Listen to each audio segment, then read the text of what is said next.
There was a long, long drought after citation, 25 years, a quarter of a century with no Triple Crown winner. Some people were saying there will never be another Triple Crown champion. Never. And then along came this horse. Along came Secretariat, enjoying the favorite time of a stallion's day right now. One of the favorite times, certainly, his afternoon bath. But his favorite time of day when he was running was when they called him to the post. Secretariat was more than a racehorse, more than a Triple Crown champion. He was a national idol.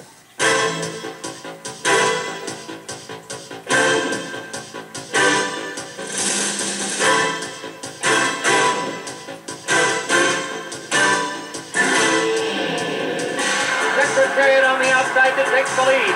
Jam holding in second. It's Secretariat moving away. He has it by 2.5. Jam then on the outside. Our native.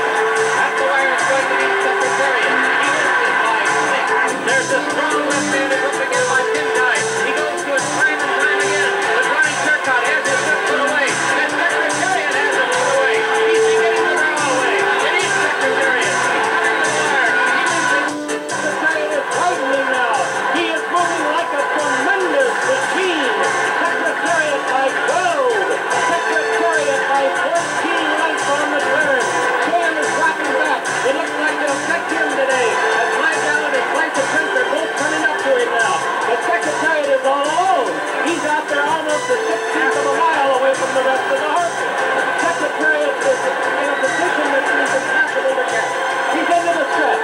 Secretariat leads his field by 18 lengths. Of all the memories of Secretariat on the racetrack, this is the most lasting.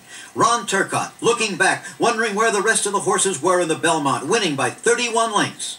Turcotte was a Canadian, a former lumberjack, later paralyzed in a racing accident. Owner Penny Chenery, then Mrs. Tweedy, became almost as famous as her horse, and rightly so. She had fought to save her father's stable when others wanted to sell. Even the groom, Eddie Sweat, became a familiar name to racing fans. From the beginning, Secretariat was a big horse and a big eater with a big heart. He showed it in his first start on the 4th of July. On the right, he was squeezed at the start by a colt ironically named Quebec, the home province of Secretariat's trainer. He managed to keep his feet, but fell back and was bumped into the rail. Still, he managed to finish 4th, only a length and a half back. Secretariat had heart. The arrow points him out in the hopeful stakes at Saratoga. Watch as he begins to pass horses. Secretariat by now had won a maiden race, an allowance, and the Sanford Stakes, but this time he really showed his stuff. He was a son of Bold Ruler, who passed on great early speed to his progeny, and Something Royal, a daughter of Prince Quillo, a great endurance runner. The combination of genes produced a colt who could do everything. Owner Chenery had won the right to Secretariat in a complicated coin toss arrangement with Ogden Phipps. No one argued now that she should have sold her father's horses. In this race, Secretariat stamped himself as something special, winning easily by 5 lengths. His stablemate Weaver Ridge had won the Kentucky Derby in this year of 1972. Now Secretariat went on to win the Futurity in time faster than Weaver Ridge had run in winning the same race the year before. He finished first in the Champagne, but was disqualified for ducking into another horse when hit with the whip. He never ducked before, said the rider.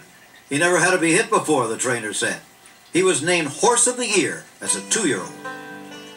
On Derby Day 1973, the biggest crowd ever to that time, 135,000, jammed Churchill Downs. They had come to see the big red chestnut with 3 white feet prove that a Bold Ruler colt could go 1.25 miles. The field of 13 went to the post. As expected, Secretariat came out of post position 10 slowly and settled into last place as they passed the stands for the first time. He had been syndicated for $6 million in a deal put together before he ever ran a race as a 3-year-old. The deal stipulated that he would race only for this season. His insurance for that year cost $500,000. So this was valuable property trailing the field. After winning the Bayshore and the Gotham in New York, he had been upset in the Wood Memorial, finishing 3rd behind Angle Light and Sham. Just the same, he was made a solid favorite in the Derby, and the bettors knew what they were doing on this day. Secretariat picked up horses all the way down the backstretch, then made a big move on the turn. At the quarter pole, Sham took the lead from the speedball Shecky Green. It became a 2-horse race. Secretariat and Sham battling down the stretch. Sham's rider was Lafitte Pinkai, known as the strongest jockey in the game in a stretch drive. But in the end, it was Secretariat, smoothly switching into overdrive, winning the Derby in a record time that would last for many years. The second straight Derby win for owner Chenery, trainer Lauren, and jockey Turcotte. Now on to Pimlico.